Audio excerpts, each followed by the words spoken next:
usa sana sa giari ni Sara nga para tabangan, para i-endorse ug ang mga senador mapar nga gipang endorse ni Duterte.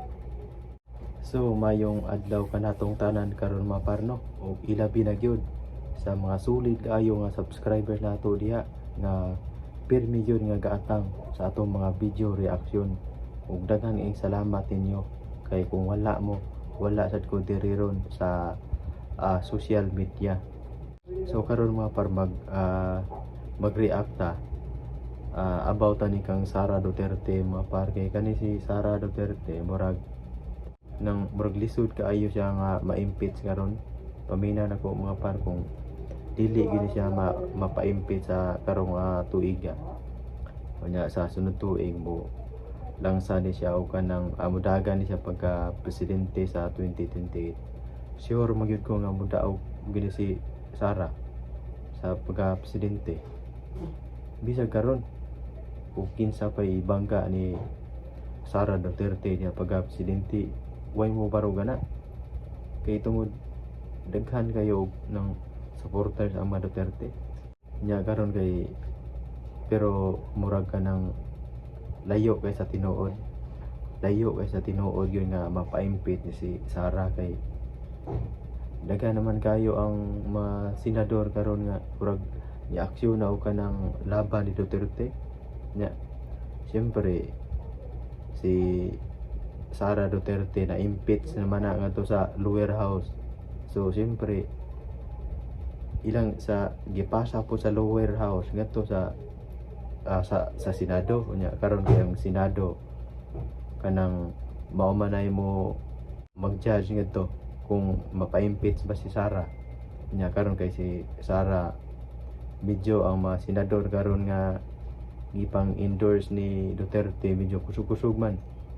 So dako gyud tsansa nga si Sara Duterte dili gyud siya mapa-impeach. Ug ilabi na gyud nga napuno karon si kanang Amy Marcos, puno pa gyud si Villar. Kay kani di mo gani mudaog na sila, di mo gani mo talikod ni Sara. Kay dako man utang kaboboto ni Sara kung mudaog sila. Kay sa pa sila gi-endorse ni Sara, grabe ra bag pagkatibugsok sa ilang ratings na ba. Yung karon nga gi-endorse sila ni Sara, medyo ni saka-saka gamay. Saka-saka gamay ang ilang ratings karon nya. Layo pa man tong eleksyon. Siyempre balance pa na sa mga tao kung angayan ba nila nga botaran si Amy, si Villar. Unya duduaan pa ni si Pacquiao mga par, o mudaog man gini si Pacquiao nang dili gini mo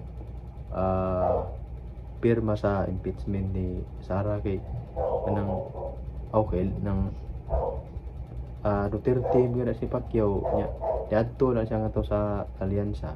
Kay siyempre kanang kuan man siya sa lugar, so siyempre ato gina siya nga to sa alyansa. Pero dakog tsansa mga par nga dili gini uyo si Manny Pacquiao sa impeachment ni Sara. Pero para sa kuha lang dili gini mapa-impeach si Sara. Kay kanang kusog man kayo ang mga senador nga gipang endorse ni Duterte. Unya kani mga senador nga gipang endorse ni Duterte ug mao na mudaog tanan ya, plus pagitong gi-endorse ni Amy ni Sara, si Amy, si Villar nang dili mo pirma sa impeachment.